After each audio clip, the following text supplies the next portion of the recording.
भगत का प्रथम ये लक्षण, हरि भगत का प्रथम ये लक्षण, वैर भाव ना मन को से।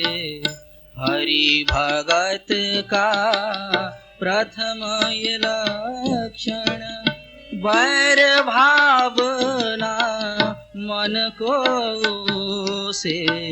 हरि भगत का प्रथम ये लक्षण, सर्व जगत में मित्र भाव हो। सर्व जगत में मित्र भाव हो, द्वेष भावना मन को से। हरि भगत का प्रथम ये लक्षण।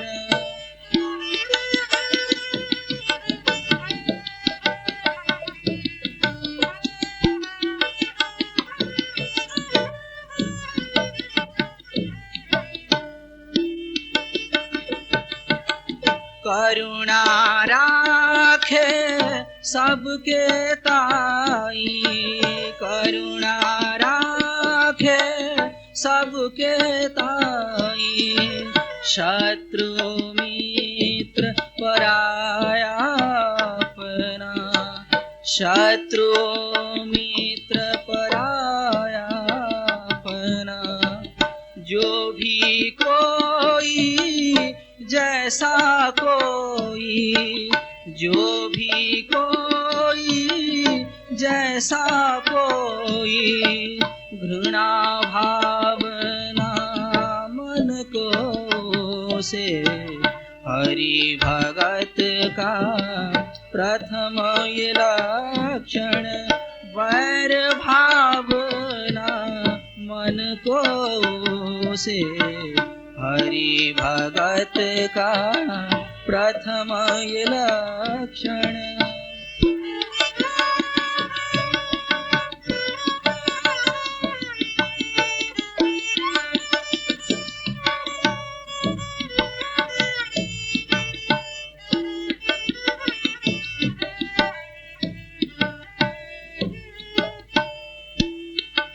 ममता रहित बना हो मानवा, ममता रहित बना हो मानवा।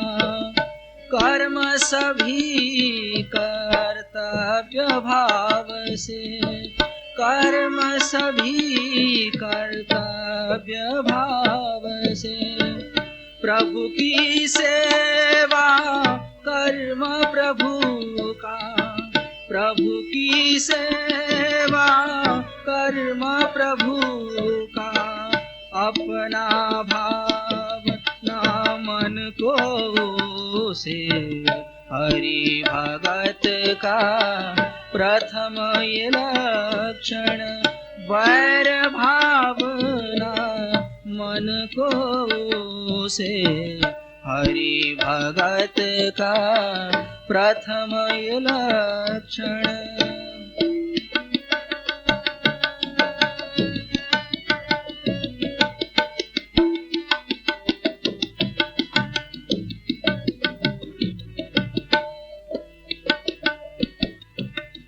निरहंकार परिपक्व हो ऐसा, निरहंकार परिपक्व हो ऐसा। खड़ा कभी अभिमान अंदर, खड़ा कभी अभिमान अंदर। नम्र निरीह सदा जग सेवक, नम्र निरीह सदा जग सेवक। भावना मन को से। हरि भगत का प्रथम ये लक्षण, वैर भावना मन को से। हरि भगत का प्रथम ये लक्षण।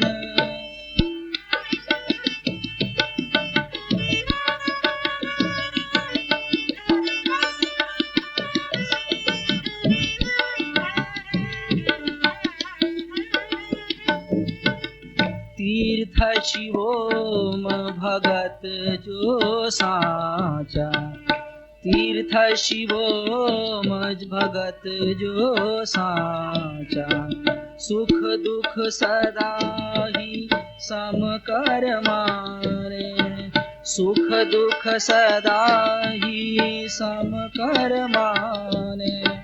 तीर्थ शिवोम भगत जो साचा, तीर्थ शिवोम भगत जो साचा, सुख दुख सदा ही सम कर माने। क्षमाशील हो करुणा सागर, क्षमाशील हो करुणा सागर, कड़क भावना मन को से, हरि भगत का प्रथम ये लक्षण। वैर भावना मन को से, सर्व जगत में मित्र भाव हो, सर्व जगत में मित्र भाव हो। द्वेष भावना मन को से, हरि भगत का प्रथम ये लक्षण। हरि भगत का प्रथम ये लक्षण, हरि भगत का प्रथम ये लक्षण।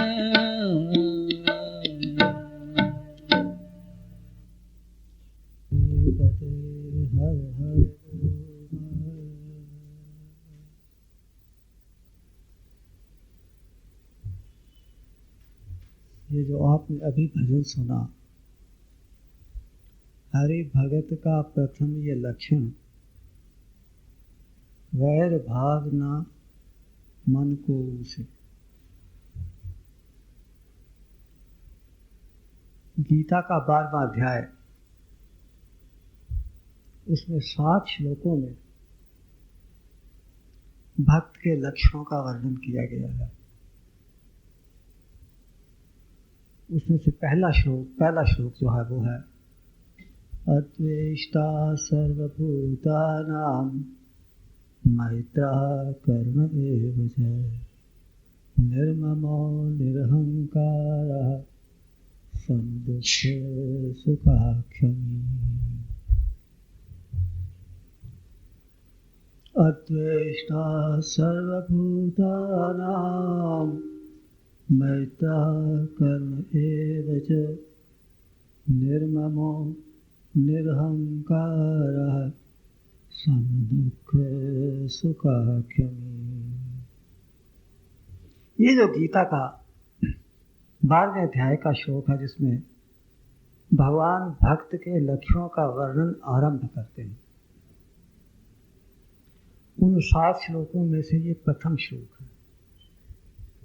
और इस प्रथम श्लोक के ऊपर ये भजन लिखा गया है। हरि भगत का प्रथम ये लक्षण, वैर भावना मन को से। सर्व जगत में मित्र भाव हो, द्वेष भावना मन को से।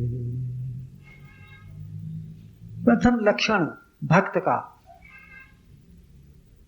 मन में किसी के प्रति वैर भाव नहीं, मन में कोई द्वेष नहीं, सारे जगत के प्रति उसका मित्र भाव है। कोई उसको अपना शत्रु मानता रहे ये उसके ऊपर, किंतु जहां तक भक्त का संबंध है उसके लिए कोई मित्र नहीं और कोई शत्रु नहीं। इसको कहते हैं द्वेष भाव रहित। अब द्वेष के ऊपर द्वेष, राग और द्वेष ये दोनों जोड़ा चलता है। सुख दुख, राग द्वेष, हानि लाभ, मान अपमान, यश अपयश, अनुकूलता प्रतिकूलता, ये सब द्वंद्व कहे जाते हैं, जोड़ा। जहां सुख है वहां दुख भी है, जहां द्वेष है वहां राग भी है। अब इसको थोड़ा सा विचार करके देखें। एक वो विषम और दो सम। यदि आपके पास एक है और आपने तराजू के एक तरफ रख दिया तो दूसरी जो साइड है तराजू की वो ऊंची चली जाएगी, तराजू सम नहीं रहेगा। और दो है तो एक उधर रख दिया एक उधर रख दिया, तराजू सम रहेगा, ऐसे रहेगा। तीन विषम। अब तीन में से दो आपने एक तरफ रखे, एक तरफ रखा, तो तराजू जो है वो विषम अवस्था में आ गया। चार सम, पांच विषम, छह सम, सात विषम, आठ सम। इस तरह से जब तराजू के दोनों पलड़ों पर बराबर बोझ रखा जाता है तो तराजू जो है वो संतुलित होता है, वो सम अवस्था में आ जाता है। ना ये साइड नीची ना ये साइड ऊंची, दो साइड एक समान। अब आपके चित्त में मित्र भाव भी है और शत्रु भाव भी है, राग भी है और द्वेष भी है। तो राग और द्वेष यदि दोनों बराबर हैं तो आपके चित्त की सम अवस्था है। अर्थात आपके चित्त में राग और द्वेष यदि सम अवस्था में है तो आपके चित्त में राग और द्वेष है ही नहीं, क्योंकि सम अवस्था में है, चित्त जो है वो संतुलित है। इसी तरह से आपके चित्त में सुख भी है और दुख भी है। तो सुख और दुख यदि सम अवस्था में है तो आपको न सुख अनुभव हो रहा है ना दुख अनुभव हो रहा है, क्योंकि आपके चित्त की संतुलित अवस्था सम अवस्था है। इसी तरह से ये जगत जो दृश्यमान जगत है, जो दिखाई देता है, ये दिखाई देने वाला जगत भी यदि तीनों गुणों की विषम अवस्था होगी तो जगत में कहीं अच्छा दिखाई देगा, कहीं बुरा, कहीं गुण, कहीं अवगुण, कहीं सुख, कहीं दुख, कहीं अनुकूलता, कहीं प्रतिकूलता, कहीं सौंदर्य, कहीं बदसूरती। जगत के अंदर जो नानात्व है, नाना प्रकार की भांति भांति के जो दृश्य हैं, वस्तुएं हैं, पदार्थ हैं, प्राणी हैं, ये सब तीनों गुणों की विषम अवस्था के कारण। अब आपका जो अपना चित्त है वो भी विषम अवस्था में है। तो विषम अवस्था में अर्थात सुख दुख, हानि लाभ, मान अपमान, इन दोनों को विषम अवस्था में से देखते हुए जब आप जगत की विषम अवस्था को देखते हैं तो पहले तो आपका चित्त विषम और उसके बाद फिर जगत विषम। तो जो विषम अवस्था है वो बहुत अधिक बढ़ जाती है। आपका चित्त इतना अधिक प्रभावित हो जाता है जगत की विषम अवस्था से, जगत की असंतुलित अवस्था से, कि आपका चित्त विक्षिप्त हो जाता है, चंचल हो जाता है। अब जगत की जो विषम अवस्था है उसको विलीन करना जीव के बस की बात नहीं। ये जगत भगवान ने बनाया है, भगवान इसकी पालना करता है, भगवान ही इसको विलीन करने में समर्थ है। जीव ने ना इसको बनाया है, ना इसकी अवस्था विषम की है और ना इसको वो विलीन कर सकता।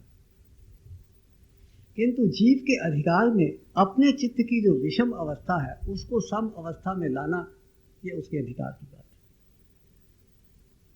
तो यदि जीव अपने चित्त की विषम अवस्था को सम अवस्था में बदल दे तो उसके चित्त के अंदर का राग और द्वेष सम अवस्था में आ जाएगा, उसके चित्त के अंदर के तीनों गुण सम अवस्था में आ जाए।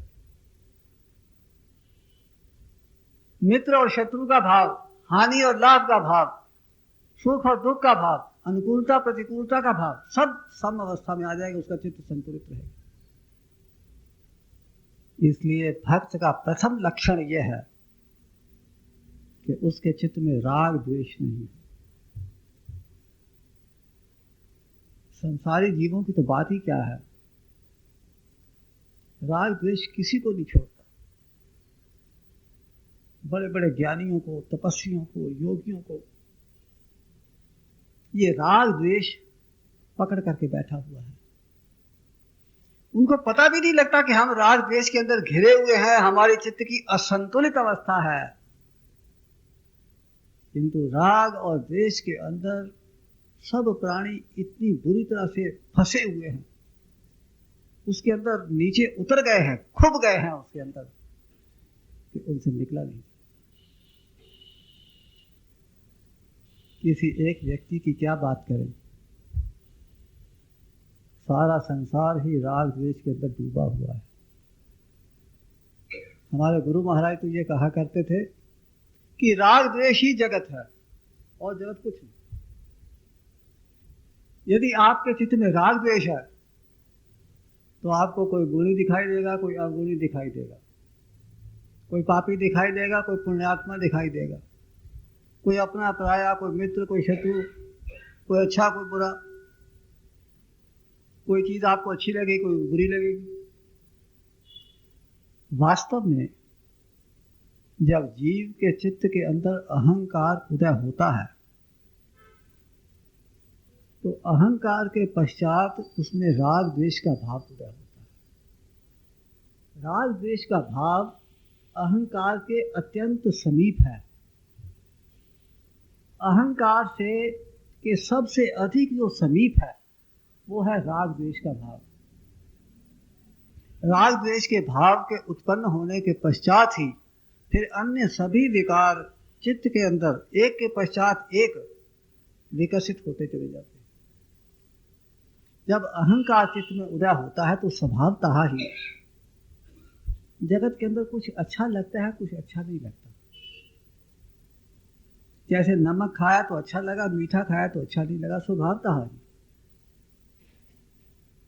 किसी वस्तु को देखा तो कोई वस्तु सुंदर दिखाई देगी, कोई कुरूप दिखाई देती है। किसी को देख करके अच्छा ऐसा लगता है कि इसको हम अपने समीप ले लें, और किसी को देखने पर ऐसा लगता है कि इसको अपने से दूर हटा दें। ये समीप लाने की जो भावना है चित्त के अंदर, इसी का नाम राग है, और जो दूर हटाने की भावना है उसी का नाम द्वेष है। ये द्वेष विकसित होता चला जाता है, बढ़ता चला जाता है, और धीरे धीरे चित्त जगत के अंदर राग द्वेष इतना घर का जाता है कि हर मनुष्य के प्रति हमारे चित्त में राग द्वेष उत्पन्न होता है। हर वस्तु के प्रति, हर परिस्थिति के प्रति, हर अनुकूलता प्रतिकूलता के प्रति हमारे चित्त के अंदर राग और द्वेष उत्पन्न हो जाता है। हमारा सारा जीवन ही राग द्वेष से ओतप्रोत हो जाता है। हम चाहते हुए या ना चाहते हुए इसकी ओर ध्यान हमारा जाए अथवा नहीं जाए, हम समझें अथवा नहीं समझें, किंतु प्रत्येक व्यक्ति राग और द्वेष के अंदर उलझता हुआ चला जा रहा है। तो भक्त का जो प्रथम लक्षण है, हरि भगत का प्रथम ये लक्षण, हरि भगत का प्रथम ये लक्षण, वैर भावना मन को से। प्रथम लक्षण है, कोई टीका लगा करके, काष्ठा वाली धोती बांध के अपने आप को भक्त जी मानता हो तो दूसरी बात है।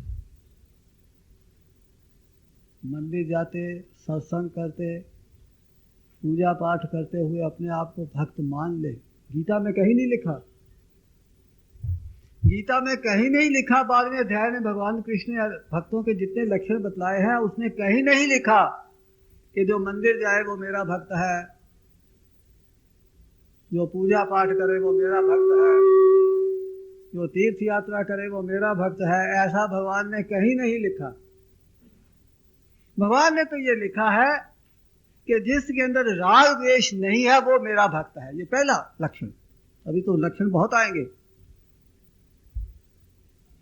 7 श्लोक हैं जिनके अंदर भगवान ने लक्षण बतलाए हैं, और पहला ही श्लोक है द्वेष्टा सर्वभूतानां मैत्रः कर्ण एव च निर्ममो निरहंकारः समदुःख सुखाक्षमी। जिसके अंदर ये लक्षण है उसको फिर ये कहने की आवश्यकता नहीं कि मैं भक्त हूँ, उसको ये कहलाने की नहीं आवश्यकता नहीं कि मुझको भक्त जी कहो,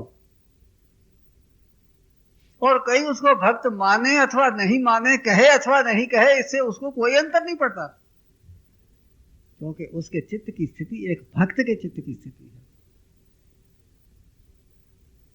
तो भक्त वो है जिसके अंदर राग द्वेष नहीं है, जिसकी चित्त की स्थिति ऐसी है कि जगत के अंदर यदि उसको अनुकूल मिलता है अथवा प्रतिकूल मिलता है, उसका चित्त प्रभावित नहीं होता। उसको सुख मिलता है, दुख मिलता है, उसको मित्र मिलता है, शत्रु मिलते हैं। हमने कई महात्माओं को देखा, उनके पास उनके भक्त आते हैं, उनके प्रशंसक आते हैं, अनुयायी आते हैं, शिष्य आते हैं। उनको जिस आदर से और प्रेम से वो उनको रिसीव करते हैं, उससे अधिक आदर और प्रेम से वो उन लोगों को उनका आदर करते हैं जो कि उनका विरोध करते हैं। ऐसे हमने कई महात्माओं के अंदर ये लक्षण देखे हैं। जो विरोधी होगा उसका अधिक आदर करेंगे, उसको अधिक प्रेम देंगे। जितना प्रेम वो अपने भक्तों से करते हैं उससे अधिक प्रेम वो अपने विरोधियों से, अपने टीकाकारों से, क्योंकि भक्त का लक्षण ही यही है। जिसके चित्त के ऊपर प्रभाव आ गया कि ये मेरा विरोधी है, मेरी टीका करता है, मेरी निंदा करता है, और वो आएगा तो मैं उसे मिलूंगा नहीं, उसे बात नहीं करूंगा या उसे उल्टी सीधी बात करूंगा, वो भक्त नहीं। तो प्रथम लक्षण जो है भक्त का, उसका मित्र आता है या उसका शत्रु आता है, उसके चित्त का संतुलन किसी भी अवस्था में बिगड़ता नहीं, एक समान बना रहता है। हरि भगत का प्रथम ये लक्षण वैर भावना मन को से। उसके मन में किसी के प्रति वैर भाव है ही नहीं, उसका मन तो खुला है, कोई भी आए उसका मन सबके लिए खुला रहता है। सर्व जगत में मित्र भाव हो, सारे जगत के अंदर सारा जगत उसका अपना है। इसके शास्त्रकारों ने राग और द्वेष को समाप्त करने के 2 उपाय बतलाए हैं। इन दोनों उपायों में से जो उपाय आपको अनुकूल प्रतीत होता हो वो आप अपना लो। पहला उपाय है, ये सारा जगत मेरा है, अच्छे भी मेरे हैं, बुरे भी मेरे हैं, अपने भी मेरे हैं, पराये भी मेरे हैं, मित्र और शत्रु दोनों मेरे हैं, गुणी और अवगुणी दोनों मेरे हैं। जब सारा जगत मेरे भगवान का बनाया हुआ है और मैं भगवान का सेवक हूं, भगवान से प्रेम करता हूं, तो फिर जगत में किससे मैं राग करूं और किससे द्वेष करूं? इसलिए सारा जगत ही मेरा है। एक उपाय यह है। जब आपने इस उपाय को अपना लिया कि सारा जगत ही मेरा है, तो आपके चित्त में राग और द्वेष समाप्त हो गया। क्योंकि जब जगत में पराया कोई है ही नहीं, तो फिर राग काहे का और द्वेष काहे का। दूसरा उपाय है कि जगत में मेरा कोई भी नहीं, ना कोई मेरा मित्र है, ना कोई मेरा शत्रु है, ना कोई अपना है, ना कोई पराया है, मेरा कोई है ही नहीं। मेरे यदि हैं तो केवल मात्र एक भगवान है, भगवान को छोड़ करके इस जगत के अंदर मेरा और कोई नहीं। जब आपने ये भाव अपना लिया तो मित्र और शत्रु का भाव समाप्त हो गया, अर्थात राग और द्वेष का भाव समाप्त हो गया। अब दोनों में से जो भी उपाय आपको मन को अनुकूल लगे उसको आप अपना लो, किंतु इन दोनों भावों को अपनाना बहुत कठिन कार्य है। ज़बानी तो सब अपना लेते हैं, ज़बानी सब बातें करते हैं, क्योंकि ज़बानी बात करना बहुत आसान है, उसमें कोई लगता नहीं, मुंह से केवल कहना होता है। किंतु जब आप सारा जगत मेरा है, मैं सारे जगत से प्रेम करता हूँ, जगत में कोई मेरा मित्र और शत्रु नहीं, सब मेरे मित्र हैं,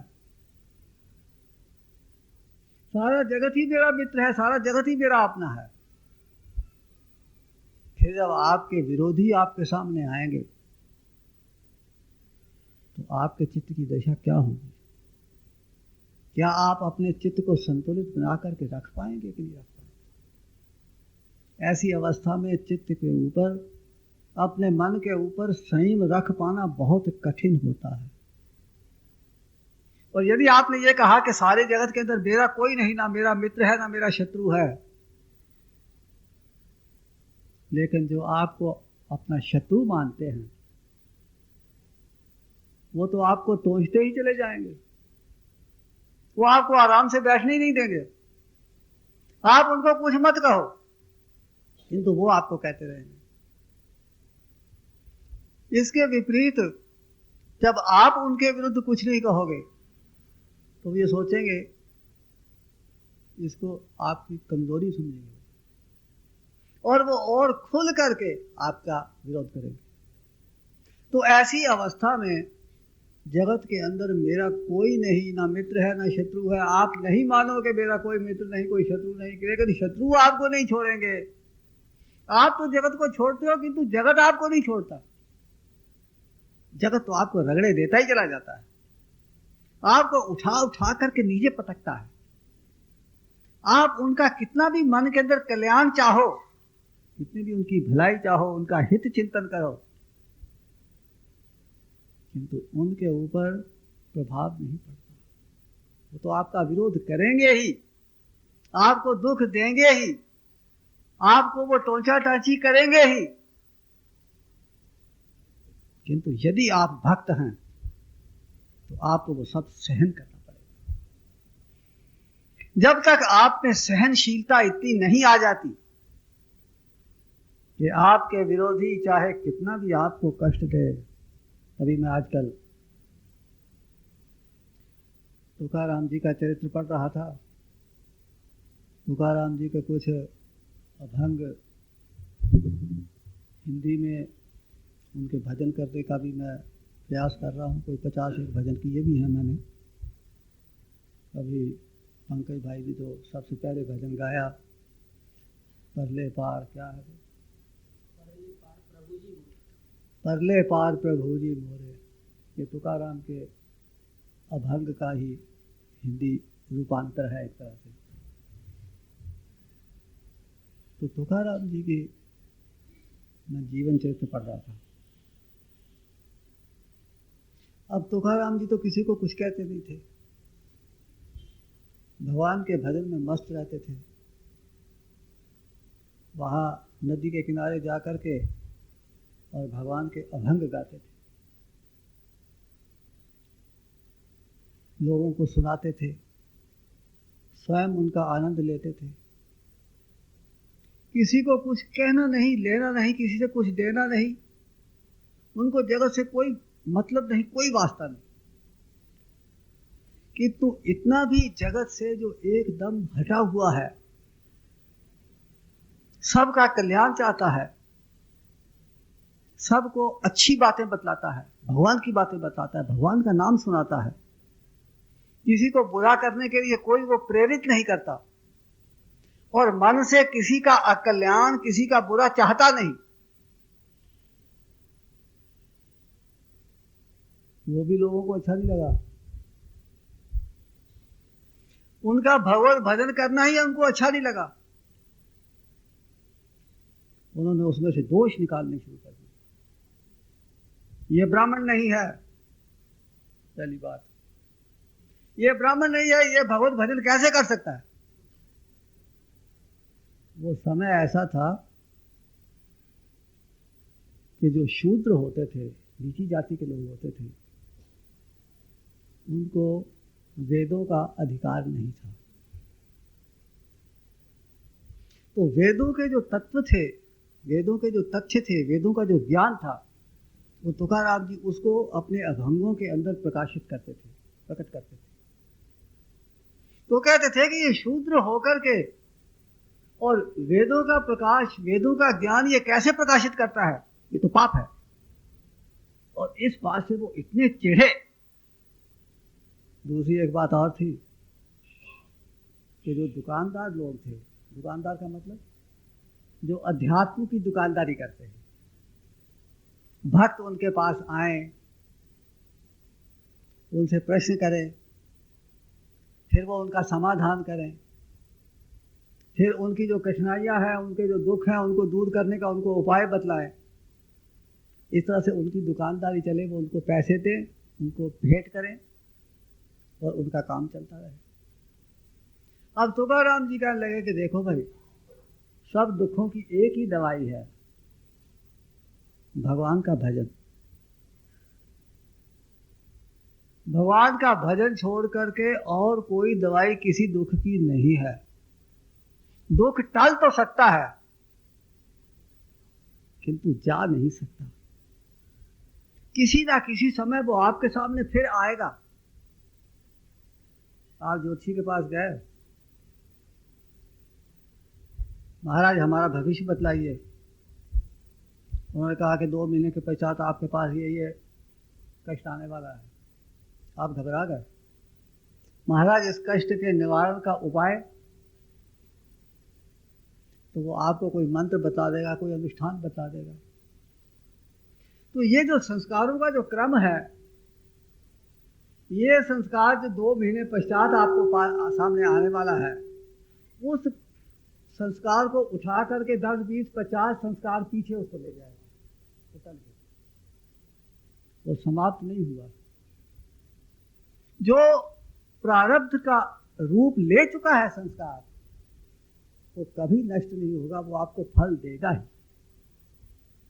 किंतु यदि आप भगवान का भजन करते हैं और भगवान का भजन करके चित्त की संतुलित अवस्था प्राप्त कर लेते हैं, तो वो दुख तो आएगा किंतु आपको अनुभव नहीं होगा, क्योंकि आपकी चित्त की संतुलित अवस्था,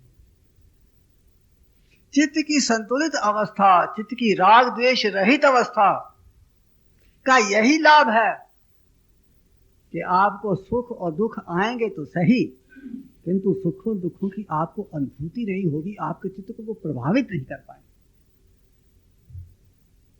तो तुकाराम जी ये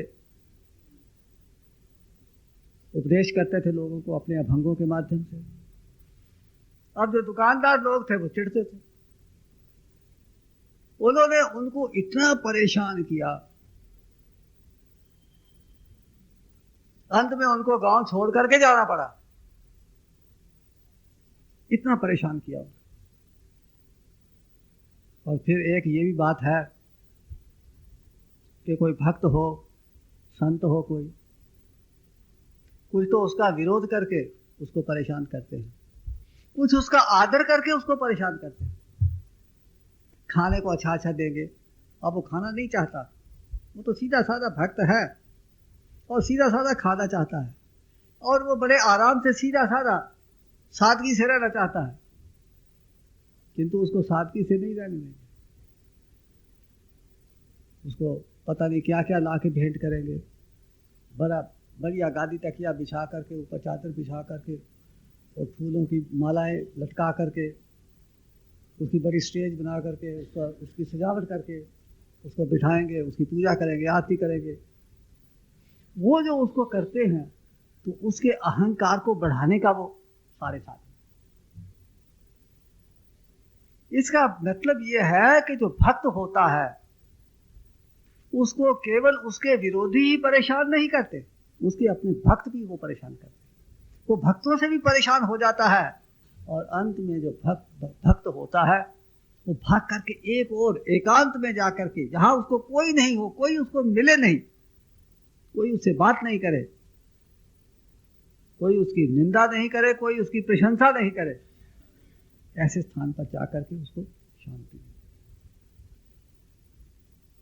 लेकिन भक्त का अपना चित्त ऐसा होता है कि वो राग द्वेष से रहित होता है। उसमें किसी के प्रति न घृणा का भाव होता है, न वैर का भाव होता है, न द्वेष का भाव होता है, न ईर्ष्या का भाव होता है। उसका चित्त सबके प्रति दया का भाव होता है, करुणा का भाव होता है। हमने कई महात्माओं की जीवनी में ये पढ़ा है और अपने गुरु महाराज के श्रीमुख से भी ऐसा सुना है कि महात्मा लोग, संत लोग जब साधना में बैठते हैं तो साधना में बैठने पर सबसे पहले जो उनके विरोधी होते हैं उनका ध्यान करते हैं, उनको प्रणाम करते हैं और भगवान से प्रार्थना करते हैं कि हे प्रभु, इन सब का कल्याण हो। मेरे जो विरोधी हैं इनका कल्याण हो, इन्हें अपने चरणों में प्रेम प्रदान करो, इनका राग द्वेष समाप्त करो, इनके चित्त की चंचलता शांत करो। वो पहले उनकी कल्याण की भावना करते हैं, फिर उनके जो अपने भक्त होते हैं फिर उनका ध्यान करते हैं और उनकी भगवान उनका भी कल्याण करे, ऐसा भगवान से प्रार्थना करते हैं। और उसके पश्चात कहते हैं कि ये जो मेरे विरोधी हैं और मेरे जो विरोधी अपने आप को मानते हैं, मेरी तरफ से तो कोई विरोधी है नहीं, किंतु जो मेरे विरोधी अपने आप को मानते हैं और जो अपने आप को मेरा भक्त मानते हैं, इन सब का कल्याण करो भगवान। मेरे मन के अंदर राग द्वेष का भाव पैदा नहीं हो, मेरे लिए ये दोनों एक समान हैं, किंतु इन दोनों को कल्याण करने के पश्चात मैं भी आपकी शरण हूं, मेरा भी कुछ ध्यान करना, मेरा भी कल्याण करना, मुझको भी सद्मार्ग पर चलाना, मुझे भी अपने चरणों में प्रेम देना। लेकिन अपने से पहले वो अपने विरोधियों का और अपने प्रशंसकों का वो कल्याण चाहते हैं। तो इसी बात को यहाँ पर कहा गया है, हरि भगत का प्रथम ये लक्षण, वैर भाव मन को से, सर्व जगत में मित्र भाव हो, द्वेष भावना मन को से, करुणा राखे सबके ताए। दूसरी बात, उनके मन के अंदर करुणा का भाव, दया का भाव। सामान्य संसारी जीवों के चित्त के अंदर करुणा के स्थान पर घृणा का भाव आ जाता है। जब वो अपने विरोधियों को कष्ट में देखते हैं तो बड़े प्रसन्न होते हैं। जब हमारा पड़ोसी सुखी होता है, हमारे से उसका कोई दुश्मनी नहीं, हमारा उसका कोई कभी बोल कहा सुनी हुई भी नहीं, किंतु वो सुखी है। भगवान की दया है उस पर, खाने पीने का सब आराम है, आराम से रहता है, दान पुण्य करता है, महात्माओं की सेवा करता है, धर्म के काम करता है, सब काम अच्छी तरह से, अच्छा सात्विक है और सुखी है। किंतु हम उसे जलते हैं, हमें उससे कुछ लेना देना नहीं। वो अपने घर में मस्त है, हम अपने घर में मस्त हैं, किंतु फिर भी बिना कारण के ही हमें जलन होती है कि ये सुखी क्यों है। तो जब किसी को कष्ट होता है, दुख होता है, वो जो दुखी मनुष्य है वो फिर चाहे आपका मित्र हो या आपका शत्रु हो, यदि दुखी को देख करके आपका चित्त नहीं पसीजा, आपके चित्त के अंदर करुणा का भाव उदय नहीं हुआ, तो आप भक्त की श्रेणी में नहीं आए। दूसरा लक्षण, जब आपके अंदर करुणा का भाव उदय होता है, आप अपने शरीर से जो उसकी सेवा कर सकते हो तो करते ही हो, अपने धन और मन से भी जो उसकी सेवा कर सकते हो वो करते ही हो, और इसके अतिरिक्त आप भगवान से भी प्रार्थना करते हो कि हे प्रभु इसका दुख हर, इसके दुख को समाप्त करो। ये भक्त का लक्षण है। भक्त किसी को देख करके प्रसन्न नहीं होता, ये नहीं कि ये मेरा शत्रु है और इसको ये अमुक अमुक कष्ट हुआ है, अच्छा है, मेरा विरोध करता था, मेरी निंदा करता था, अब इसको ये कष्ट हुआ है, बहुत अच्छा, भगवान ने इसको करने का फल दिया है। इस तरह से अपने मन के अंदर प्रसन्न होते हैं, संतुष्ट होते हैं, वो भक्त का लक्षण नहीं है। भक्त का लक्षण है कि चाहे मित्र हो चाहे शत्रु हो, जब किसी को दुखी देखे, जब किसी को कष्ट में देखे, तो उसके प्रति उसके चित्त के अंदर करुणा का भाव आए।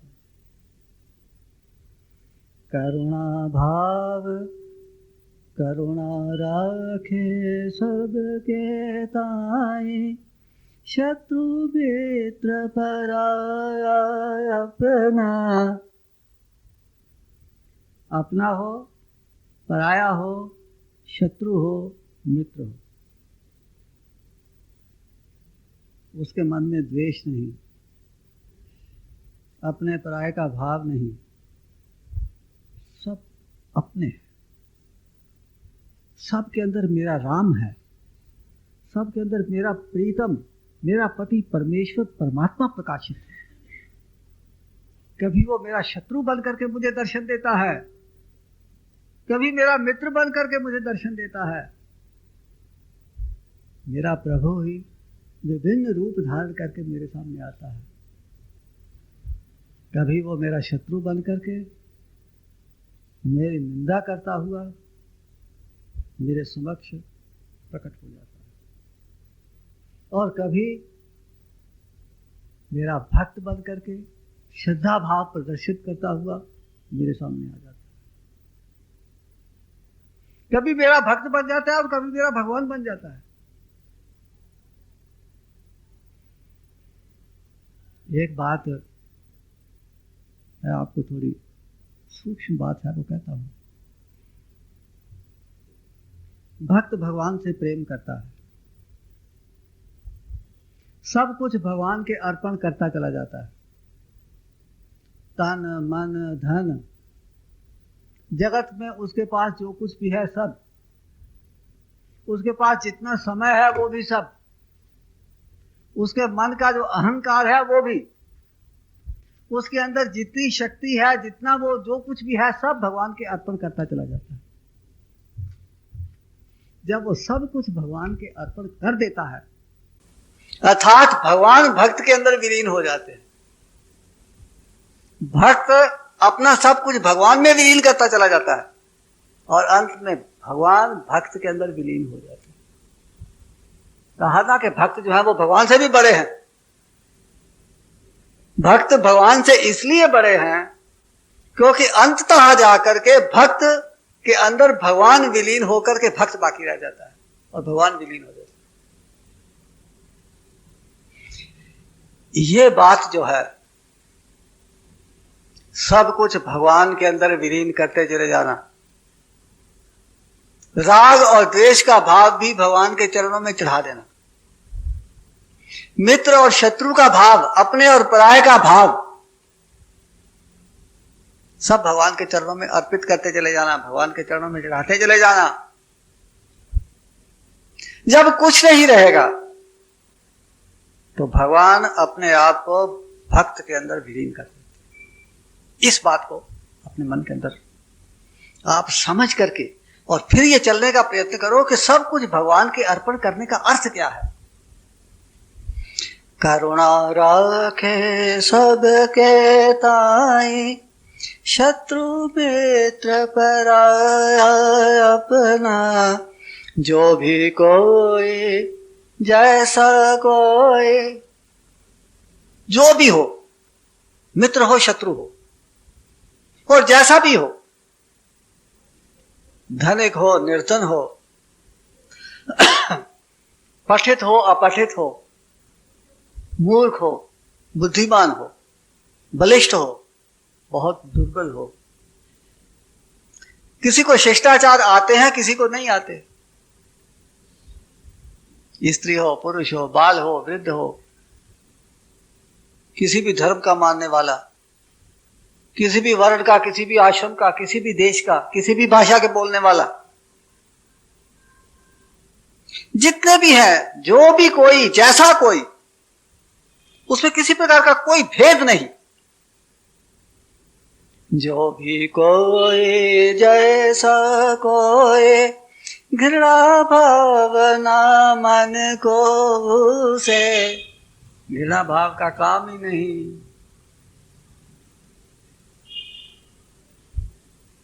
भक्त किसी की निंदा नहीं करता, क्यों? इसलिए नहीं वो निंदा से बचता कि निंदा बुरी बात है। जैसे कहते हैं कि निंदा ना सुनो ना करो, जो भक्त है वो निंदा सुनता भी नहीं और करता भी नहीं। क्यों नहीं सुनता और क्यों नहीं करता? क्योंकि निंदा जो है वो दूसरों के प्रति द्वेष पैदा करती है।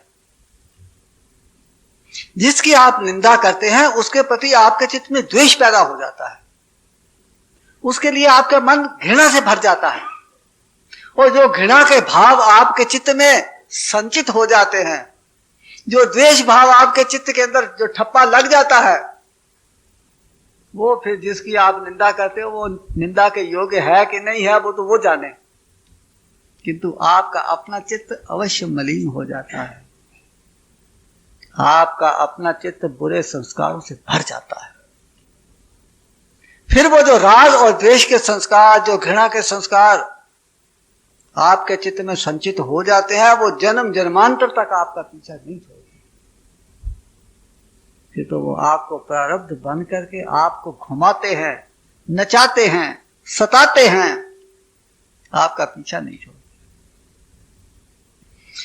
करुणा राखे सबके ताई, मित्र शत्रु पराया अपना, जो भी कोई जैसा कोई, घृणा भावना मन को से, ममता रहित बना हो मनवा।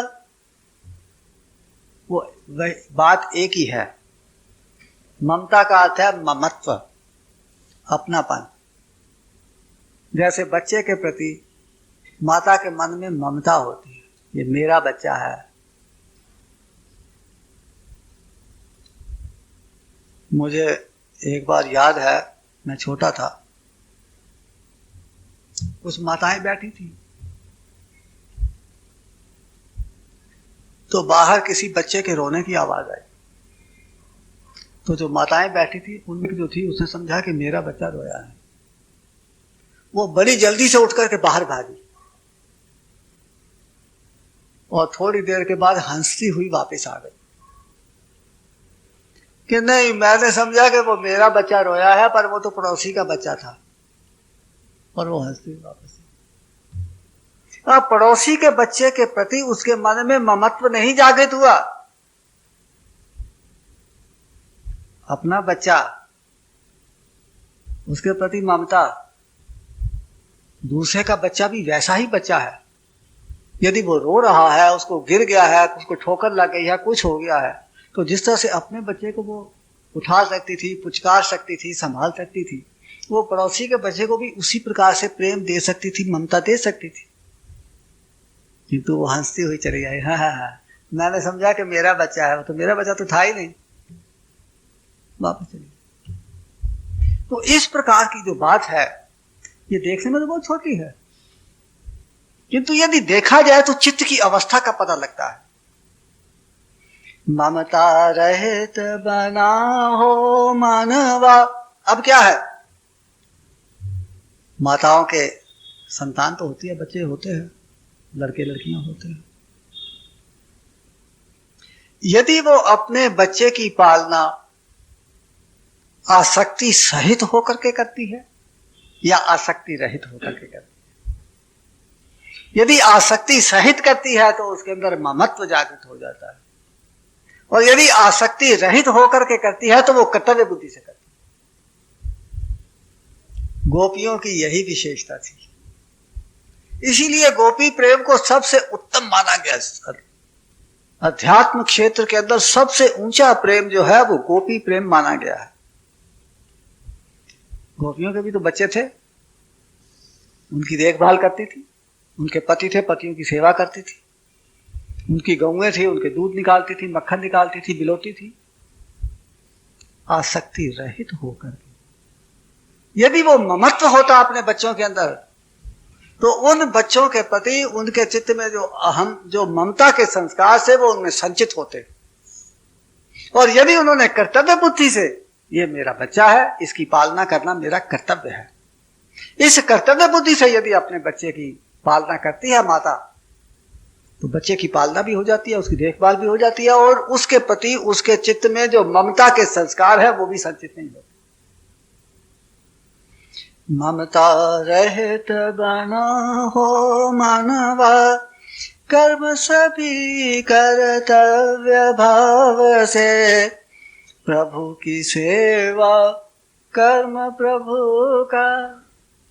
जो कुछ भी मैं कर रही हूं या जो कुछ भी मैं कर रहा हूं, चाहे वो घर का काम हो, चाहे समाज सेवा हो, चाहे कोई सर्विस हो, दुकानदारी हो, कुछ भी हो, प्रभु की सेवा। मैं अपने लिए धन नहीं कमा रहा, ये दुकान है, दुकान प्रभु की दुकान है, मैं तो कर्मचारी हूं, मैं तो भगवान का नौकर हूं, सेवक। इस भावना से यदि वो दुकान चलाता है या घर का काम करता है, तो उस कर्म के प्रति उसके मन में आसक्ति का भाव नहीं होता। प्रभु की सेवा, क्यों? कर्म भी प्रभु का है। हमारा सबसे बंधन का कारण ये है, बड़ा बंधन का कारण, कि हम कर्म को अपना मान लेते हैं। जब कर्म को हमने अपना मान लिया तो कर्म के करने वाले भी हम हो गए, कर्म के करने वाले भी हम, और कर्म भी हमारा, फिर कर्म का फल भी हमारा हो जाता है। तो कर्म का फल भी हमारा, कर्म भी हमारा, कर्म के करने वाले भी हमारे, हम। तो फिर कर्म के बंधन में आ जाते हैं, कर्मों के संस्कार भी संचय हो जाते हैं, हमारा चित्त भी अशुद्ध हो जाता है।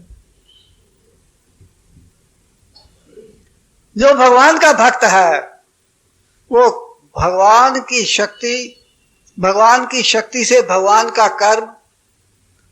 कर्म अर्थात वो भगवान की शक्ति से भगवान की सेवा समझ करके भगवान का कर्म करता है, और फिर उस कर्म का जो फल है वो तो भगवान जाने।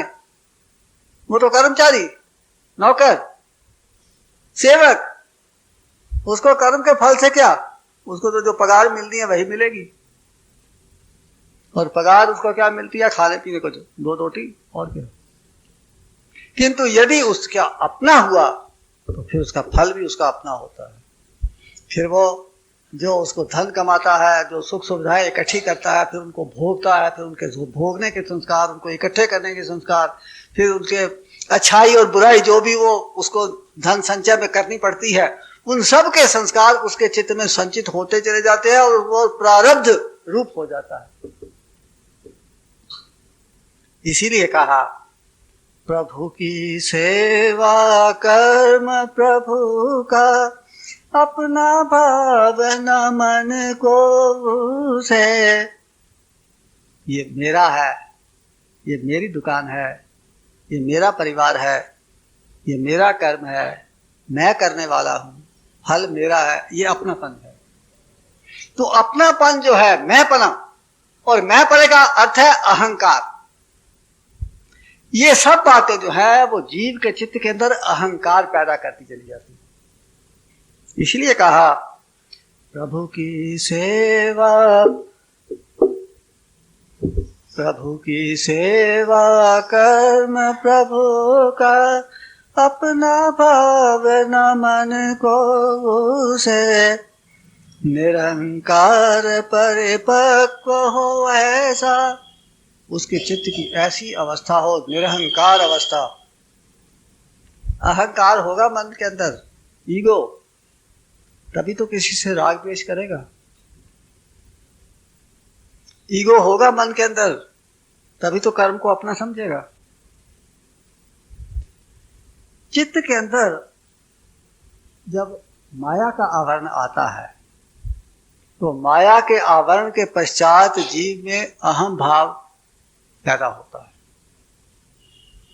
जो अहम भाव चित्त में पैदा होता है वही जीव भाव है, उसी को जीव भाव कहा। जीव भाव अर्थात अहम भाव चित्त में पैदा होने पर फिर राग और द्वेष आ जाते हैं, और राग द्वेष आने पर फिर आसक्ति आ जाती है, और आसक्ति के पश्चात फिर सब प्रकार के विकार उसके अंदर आते हैं। काम, क्रोध, लोभ, मोह, मद, मत्सर, ईर्ष्या, द्वेष, स्वार्थ, ये सब उसके अंदर एक के पश्चात एक आते चले जाते हैं।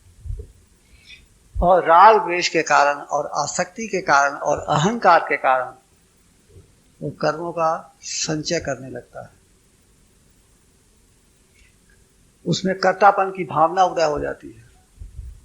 कर्तापन की भावना उदय होती है तो फिर उसमें प्रारब्ध भी निर्माण होने लगता है, और फिर प्रारब्ध को उसको भोगना भी पड़ता है। इस तरह से प्रारब्ध कर्म चक्र घूमता चला जाता है।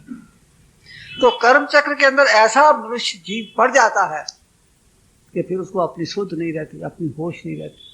फिर वो जैसे जैसे चक्र तेजी साथ तीव्रता के साथ घूमता है, ऐसे साथ साथ वो भी बड़ी तीव्रता के साथ घूमता है, उसको कुछ अपनी होश नहीं रहती। निरंकार परिपक्व हो ऐसा, खड़ा कभी अभिमान नयंतर, नम्र निरीह सदा जग सेवक। नम्र, उसके अंदर छाती ठोक करके और सिर ऊंचा करके और आंखें ऊपर चढ़ा करके बात करने का तरीका ये उसमें भी है। नम्र,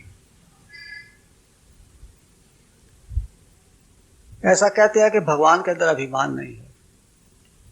अब भगवान के अंदर अभिमान है कि नहीं है वो तो वो जाने जिन्होंने भगवान देखा है। जिनको भगवान से परिचय है वो तो भगवान के बारे में कह सकते हैं कि भगवान में अभिमान नहीं है। लेकिन हमने जो शास्त्रों के अंदर पढ़ा है, या जो संतों की वाणियों के अंदर सुना है या पढ़ा है, या जो गुरु वचन हमारे कानों के अंदर थोड़े से पढ़े हैं, उनके द्वारा हमको यही बात समझ में आई है कि भगवान के अंदर अहंकार नहीं है। यदि आप भगवान का ध्यान करें तो भगवान का जो निरहंकार का गुण है, उस गुण का प्रभाव आपके चित्त पर पड़ेगा, और जैसे जैसे आप निरहंकार होते चले जाओगे वैसे वैसे आप में नम्र भाव उदय होता चला जाएगा। फिर आप जगत के प्रति भी नम्र और भगवान के प्रति भी नम्र। नम्रता भक्त का बहुत बड़ा लक्षण है।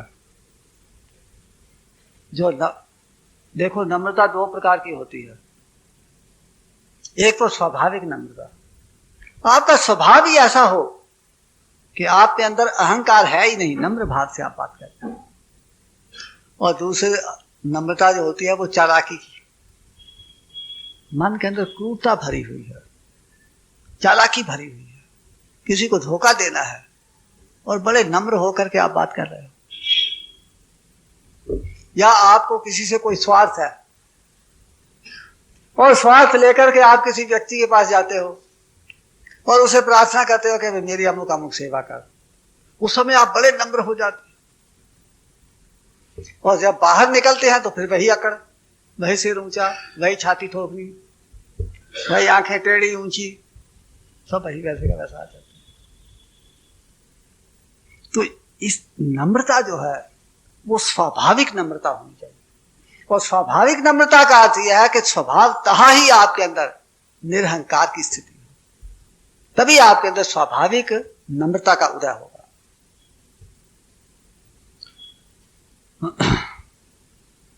तीर्थ शिवोम भगत जो साचा, अंत में आकर के कहा कि जो सच्चा भक्त है, सच्चा भक्त क्या है? जिसकी सत्य के अंदर प्रतिष्ठा है, वो सच्चा भक्त। जो इस नित्य परिवर्तनशील और आभासित होने वाले जगत के ऊपर जिसकी स्थिति नहीं है, चित्त की स्थिति जो सदैव बदलती रहती है, उसके ऊपर भी उसकी चित्त की स्थिति नहीं है, उसकी स्थिति सत्य के ऊपर है। इसीलिए सत्संग का महत्व है। सत्य का संग करो, सच्चाई का संग करो। वैसे आजकल तो मिल करके बैठ करके भगवत चर्चा करना, भगवान का कीर्तन करना, इसको सत्संग कहा जाता है। किंतु जो वास्तविक सत्संग है, जो आपके अंतर के संस्कारों को विलीन करके आपके चित्त को शुद्ध करने का कारण है, वो सत्संग बाहर जगत के अंदर नहीं होता, वो अंतर में होता है। अंतर में जो आपके अंतर में जो ईश्वरीय शक्ति है, जो सत्स्वरूपा है, जो कभी नाश नहीं होती, कभी क्षीण नहीं होती, कभी बढ़ती नहीं, कभी कम नहीं होती, जैसी है वैसी की वैसी रहती है। उस शक्ति का आपके चित्त के अंदर प्रकाशित हो जाना और उस शक्ति के साथ आपको संग प्राप्त हो जाना, ये सत्संग है। और वास्तविक सत्संग आत्म स्थिति को सत्संग कहते हैं। जब आत्मा के अंदर आपकी स्थिति हो जाती है तो सत स्थिति हो जाती है, उसके साथ आपका संग हो जाता है। किंतु इस सत्संग को प्राप्त करने के लिए सर्वप्रथम अपने अंतर में ईश्वरीय शक्ति को जागृत प्रकाशित करके उसके साथ अपना संग स्थापित करना, ये सत्संग कहा जाता है।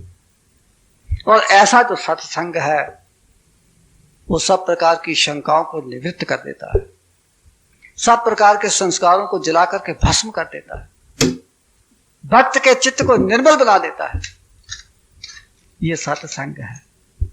और जिसको ऐसा सत्संग प्राप्त हो गया है वही सच्चा भक्त है। तीर्थ शिवोम भगत जो साचा, जिसकी ऐसी स्थिति नहीं है, भक्ति को प्राप्त करने का अभी प्रयत्न कर रहा है, अभी तो वो मंदिर जाकर के ही अपने आप को भक्त मान लेता है। वर्ष में एक बार दिल बहलावे के लिए समझो या आउटिंग के लिए समझो या किसी भी तरह से समझो, तीर्थ यात्रा कर रहा है तो तीर्थ यात्रा भी हो गई, दिल बहलावा भी हो गया, थोड़ा सा घूम फिर भी आए और भक्त जी भी हो गए। ऐसा जो भक्त है वो साचा भक्त, सच्चा भक्त नहीं है। सच्चा भक्त तो वो है जिसको अपने अंतर में सत्य स्वरूपा शक्ति के साथ संपर्क, संबंध, संग की अवस्था प्राप्त हो। तीर्थ शिवोम भगत जो साचा, सुख दुख सदा ही सम कर माने। जब ऐसी अवस्था आएगी तब उसके चित्त की सम अवस्था विकसित होना आरंभ हो जाएगी। फिर इस दृश्यमान नाम रूपात्मक नित्य परिवर्तनशील जगत के अंदर उदय होने वाले सुख और दुख उसके लिए महत्वहीन हो जाएंगे, क्योंकि उसको पता लग जाता है कि ये सारा जगत, ये दृश्यमान जगत केवल मात्र जड़ है। इसमें जो चेतना है वो तो मेरे प्रभु की चेतना है। यदि इस चेतना को जगत में से निकाल लिया जाए तो ना कोई दृश्य बचे, ना कोई वस्तु, ना कोई जीव, कुछ बाकी बचे ही नहीं। तो ये जो कुछ भी दिखाई दे रहा है या जो कुछ भी घटित हो रहा है, ये सब मेरे प्रभु की लीला है, प्रभु की क्रिया है। प्रभु ही विभिन्न रूपों में प्रकट हो रहा है। इस बात को जो प्रत्यक्ष अनुभव करता है वही साचा भक्त है। तीर्थ शिवोम जगत जो, तीर्थ शिवोम भगत जो साचा, सुख दुख सदा ही सम कर माने। क्षमाशील हो करुणा सागर। क्षमा, किसी ने कुछ कर दिया, उसके अंदर शक्ति है तो उसको दंड दे सकता है। दंड देने की शक्ति होते हुए जो क्षमा करते वो क्षमा। एक तो यह है कि आप किसी को दंड दे ही नहीं सकते, इसलिए कहते चल जा तुझे क्षमा किया। भाई तुम्हारी क्षमा का अर्थ क्या? जब तुम दंड ही नहीं दे सकते तो फिर क्षमा करने के अतिरिक्त आपके पास और कोई उपाय क्या है?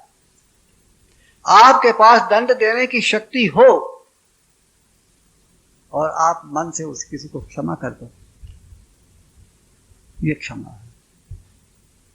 और करुणा सागर, करुणा ऐसी हो कि सारे संसार के लिए उसके अंदर करुणा हो, पशु पक्षियों के लिए करुणा हो, जीव जितने भी दुखी मनुष्य हैं सबके प्रति उसके मन के अंदर करुणा का भाव। हे प्रभु, ये सब जीव भांति भांति की विषय वासनाओं के अंदर जल रहे हैं, बहुत दुखी है। जब भक्त जगत को विषय वासनाओं की प्रचंड अग्नि के अंदर जलता हुआ देखता है, झुलस रहे हैं सब, सबके मन दुखी हैं, विक्षिप्त हैं, भयभीत हैं, किसी के मन के अंदर शांति नहीं।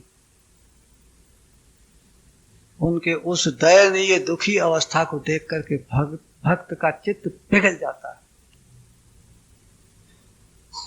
वो कहता, भगवान मुझे तो बाद में पार करना, पहले इन जीवों को पार करना।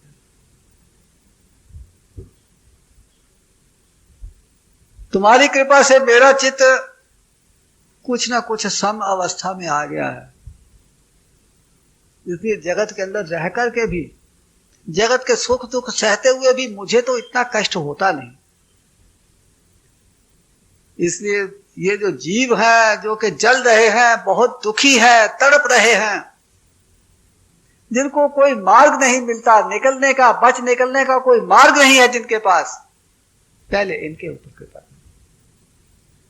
ये करुणा है। तो जो भक्त जो होता है वो करुणा सागर होता है, अर्थात उसकी करुणा भगवान की भांति अनंत होती है। जिस प्रकार भगवान का कोई आर पार नहीं, इसी प्रकार भक्त की करुणा का भी कोई आर पार नहीं। अनंत, असीम कितनी है इसका कोई कल्पना नहीं कर सकता। भक्त एक पर करुणा करता है, दूसरे पर करता है, तीसरे पर करता है, 10 पर करता है, 20 पर करता है, 100 पर करता है, 50 पर करता है, तो भी उसकी करुणा कभी समाप्त नहीं होती। हमारे पास कोई भीख मांगने के लिए आता है, एक को पैसा दिया, दूसरा आ गया। अब भिखारी तो एक को आपने पैसा दिया तो कई इकट्ठे हो जाते हैं। तो एक भिखारी को पैसा दिया, दूसरा आ गया, दूसरे को दिया तो 5-10 इकट्ठे हो गए। नहीं, जाओ जाओ जाओ जाओ जाओ। आपकी जो दया है वो समाप्त हो जाती है। 1 2 3 को दे करके जाओ जाओ जाओ जाओ, और नहीं, चलो चलो गाड़ी चलाओ जल्दी। किंतु भक्त की जो दया है, उसकी जो करुणा है, वो कभी समाप्त नहीं होती। अखंड, अखुट, असीम, अनंत। क्यों? क्योंकि उसके अंदर भगवान के लक्षण हैं, उसके जितने गुण हैं वो सब अनंत हैं। उसके गुण सीमा में नहीं बांधे जा सकते, भगवान के जो गुण हैं। इसी प्रकार भक्त के गुण भी धीरे धीरे करके जैसे जैसे असीम होते चले जाते हैं, अनंत होते चले जाते हैं, तो फिर एक ऐसी अवस्था आ जाती है कि भक्त के गुणों को गिनती कर पाना संसारी जीवों के लिए असंभव हो जाता है। इसको कहा क्षमाशील हो करुणा सागर, कड़क भावना मन को से। कड़क होकर के पत्थर की तरह, जिसके अंदर हृदय के स्थान पर एक पत्थर रखा है, वही पत्थर दिल हो सकता है,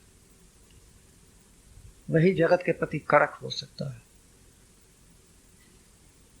और जिसके हृदय के अंदर,